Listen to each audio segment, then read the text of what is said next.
Cómo después de desbaratado Narváez según y de la manera que he dicho, vinieron los indios de Chinanta que Cortés había enviado a llamar y de otras cosas que pasaron. Ya he dicho en el capítulo que dél lo habla, que Cortés envió a decir a los pueblos de Chinanta, donde trajeron las lanzas epicas, que viniesen 2000 indios de ellos con sus lanzas, que son mucho más largas que no las nuestras, para nos ayudar, vinieron aquel mismo día y algo tarde, después de preso Narváez, y venían por capitanes los caciques de los mismos pueblos uno de nuestros soldados que se decía Barrientos, que había quedado en Chinanta para aquel efecto, y entraron en Cempoal con muy gran ordenanza. De dos en dos, y como traían las lanzas muy grandes y de buen cuerpo, y tienen en ellas una braza de cuchilla de pedernales, que cortan tanto como navajas, según ya otra vez he dicho, y traía cada indio una rodela como pavesina, y con sus banderas tendidas, y con muchos plumajes y atambores y trompetillas, y entre cada lancero el lancero un flechero, y dando gritos y silbos decían, ¡Viva el rey! Viva el rey, y Hernando Cortés en su real nombre, y entraron bravosos, que era cosa de notar, y serían 1500. Que parecían, de la manera y concierto que venían, que eran 3000. Y cuando los de Narváez los vieron se admiraron, dicen que dijeron unos a otros que si aquella gente les tomara en medio o entraran con nosotros, qué tal que les pararan, y Cortés habló a los indios capitanes muy amorosamente, agradeciéndoles su venida, y les dio cuentas de Castilla, y les mandó que luego se volviesen a sus pueblos, y que por el camino no hiciesen daño a otros pueblos, y tornó a enviar con ellos al mismo Barrientos. Y quedarse ha aquí, y diré lo que más Cortés hizo. Cómo Cortés envió al puerto al capitán Francisco de Lugo, y en su compañía 2 soldados que habían sido maestres de hacer navíos, para que luego trajese allí a Cempoal todos los maestres y pilotos de los navíos y flota de Narváez, y que les sacasen las velas y timones agujas, porque no fuesen a dar mandado a la isla de Cuba a Diego Velázquez de lo acaecido, y cómo puso almirante de la mar. Pues acabado de desbaratar al Pánfilo de Narváez, presos él y sus capitanes, a todos los demás tomado sus armas, mandó Cortés al capitán Francisco de Lugo que fuese al puerto donde estaba la flota de Narváez, que eran 18 navíos, y mandase venir allí a Cempoal a todos los pilotos y maestres de los navíos, y que les sacasen velas y timones agujas porque no fuesen a dar mandado a Cuba a Diego Velázquez. Que si no le quisiesen obedecer, que les echéis presos, y llevó consigo el Francisco de Lugo 2 de nuestros soldados, que habían sido hombres de la mar para que le ayudasen, y también mandó Cortés que luego le enviasen a un Sancho de Barahona que le tenía preso el Narváez con otros soldados. Este Barahona fue vecino de Guatemala, hombre rico, y acuerdón que cuando llegó ante Cortés, que venía muy doliente y flaco, y le mandó hacer honra. Volvamos a los maestres y pilotos que luego vinieron a besar las manos al capitán Cortés, a los cuales tomó juramento que no saldrían de su mandado, que le obedecerían en todo lo que les mandase. Y luego les puso por almirante y capitán de la mar a un Pedro Caballero, que había sido maestre de un navío de los de Narváez, persona de quien Cortés se fió mucho, al cual dicen que le dio primero buenos tejuelos de oro, y a este mandó que no dejase ir de aquel puerto ningún navío aparte ninguna, y mandó a todos los maestres y pilotos y marineros que todos le obedeciesen. Y que si de Cuba enviase Diego Velázquez más navíos, porque tuvo aviso Cortés que estaban 2 navíos para venir, que tuviese modo que a los capitanes que en él viniesen les echéis presos, y les saquéis el timón velas y agujas, hasta que otra cosa en ello Cortés mandase. Lo cual así lo hizo Pedro Caballero, como adelante diré. Y dejemos ya los navíos y el puerto seguro, y digamos lo que se concertó en nuestro real los de Narváez, y es que luego se dio orden que fuesen a conquistar y poblar a Juan Velázquez de León a lo de Pánuco, y para ello Cortés le señaló 120 soldados, los 100 habían de ser de los de Narváez, y los 20 de los nuestros entremetidos porque tenían más experiencia en la guerra. Y también había de llevar 2 navíos para que desde el río de Pánuco fuesen a descubrir la costa adelante. Y también a Diego de Ordaz dio otra capitanía de otros 120 soldados para ir a poblar a lo de Guacacualco, y los 100 habían de ser de los de Narváez y los 20 de los nuestros, según y de la manera que a Juan Velázquez de León, y había de llevar otros 2 navíos para desde el río de Guacacualco enviar a la isla de Jamaica por ganados de yeguas y becerros, puercos y ovejas, y gallinas de Castilla y cabras para multiplicar la tierra, porque la provincia de Guacacualco era buena para ello.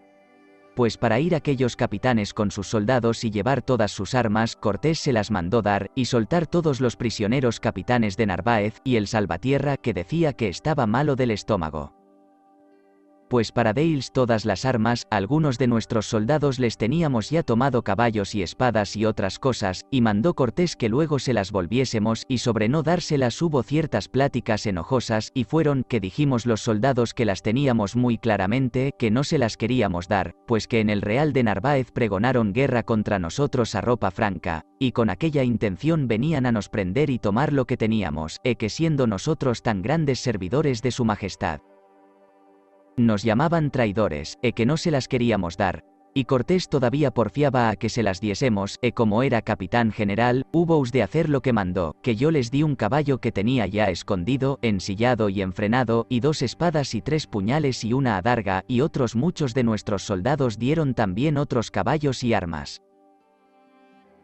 Y como Alonso de Ávila era capitán y persona que osaba decir a Cortés cosas que convenían, juntamente con él el padre Fray Bartolomé de Olmedo, hablaron aparte a Cortés, y le dijeron que parecía que quería remedar a Alejandro Macedonio, que después que con sus soldados había hecho alguna gran hazaña, que más procuraba de honrar y hacer mercedes a los que vencía que no a sus capitanes y soldados que eran los que lo vencían. Y esto, que lo decían porque lo han visto en aquellos días que allí estábamos después de preso Narváez. Que todas las joyas de oro que le presentaban los indios de aquellas comarcas y bastimentos daba a los capitanes de Narváez, como si no nos conociera, ansí nos obligaba, y que no era bien hecho, sino muy grande ingratitud, habiéndole puesto en el estado en que estaba. A esto respondió Cortés que todo cuanto tenía, ansí persona como bienes, era para nosotros, que al presente no podía más sino con dádivas y palabras y ofrecimientos honrar a los de Narváez, porque, como son muchos, y nosotros pocos, no se levanten contra él y contra nosotros, y le matasen. A esto respondió el Alonso de Ávila, y le dijo ciertas palabras algo soberbias, de tal manera que Cortés le dijo que quien no le quisiese seguir, que las mujeres han parido y paren en Castilla soldados, y el Alonso de Ávila dijo con palabras muy soberbias y sin acato que así era verdad, que soldados y capitanes gobernadores, que aquello merecíamos que dijese. Y como en aquella sazón estaba la cosa de arte que Cortés no podía hacer otra cosa sino callar, y con dádivas y ofertas le atrajo así, y como conoció del ser muy atrevido, y tuvo siempre Cortés temor que por ventura un día o otro no hiciese alguna cosa en su daño, disimuló, y dende allí adelante siempre le enviaba a negocios de importancia como fue a la isla de Santo Domingo, y después a España cuando enviamos la recámara y tesoro del gran Montezuma que robó Juan Florín, gran cosario francés, lo cual diré en su tiempo y lugar.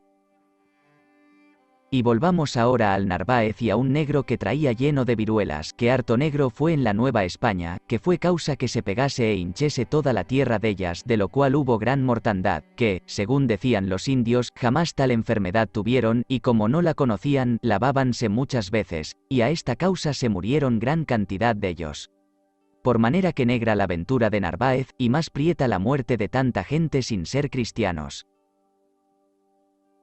Dejemos ahora todo esto, y digamos cómo los vecinos de la Villarica que habían quedado poblados, que no fueron a México, demandaron a Cortés las partes del oro que les cabía, y dijeron a Cortés que, puesto que allí les mandó quedar en aquel puerto y villa, que también servían allí a Dios y al rey como los que fuimos a México, pues entendían en guardar la tierra y hacer la fortaleza, y algunos de ellos se hallaron en lo de Almería, que aún no tenían sanas las heridas, y que todos los más se hallaron en la prisión de Narváez, y que les diesen sus partes, y viendo Cortés que era muy justo lo que decían, dijo que fuesen 2 hombres principales vecinos de aquella villa con poder de todos, y que lo tenía apartado, y que se lo darían, y paréceme que les dijo que en Tlaxcala estaba guardado, que esto no me acuerdo bien, así, luego despacharon de aquella villa 2 vecinos por el oro y sus partes, y el principal se decía Juan de Alcántara el Viejo.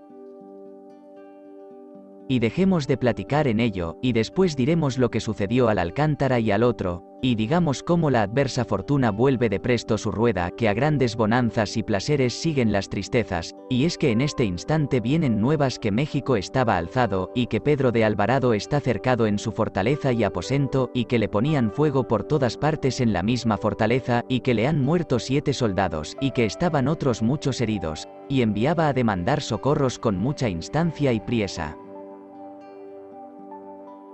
Y esta nueva trujeron 2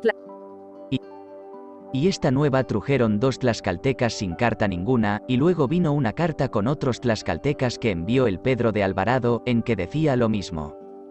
Y cuando aquella tan mala nueva oímos, sabe Dios cuánto nos pesó, y a grandes jornadas comenzamos a caminar para México, y quedó preso en la Villarica el Narváez y el Salvatierra, y por teniente y capitán paréceme que quedó Rodrigo Rangre, que tuviese cargo de guardar al Narváez y de recoger muchos de los de Narváez que estaban enfermos. Y también en este instante, ya que queríamos partir, vinieron 4 grandes principales que envió el gran Montezuma ante Cortés a quejarse del Pedro de Alvarado, y lo que dijeron llorando con muchas lágrimas de sus ojos fue, que Pedro de Alvarado salió de su aposento con todos los soldados que le dejó Cortés, y sin causa ninguna dio en sus principales y caciques, que estaban bailando y haciendo fiesta a sus ídolos Huichilobos y Tezcatepuca, con licencia que para ello les dio el Pedro de Alvarado. Que mató e hirió muchos de ellos, y que por se defender le mataron 6 de sus soldados. Por manera que daban muchas quejas del Pedro de Alvarado, y Cortés les respondió a los mensajeros algo desabrido, que él iría a México y pornía remedio en todo, y así, fueron con aquella respuesta a su gran Montezuma, y dicen la sintió por muy mala y hubo enojo de la. Y asimismo luego despachó Cortés cartas para Pedro de Alvarado, en que le envió a decir que mirase que el Montezuma no se soltase, que íbamos a grandes jornadas, y le hizo saber de la victoria que habíamos habido contra Narváez, lo cual ya sabía el gran Montezuma. Y dejallo he aquí, y diré lo que más adelante pasó.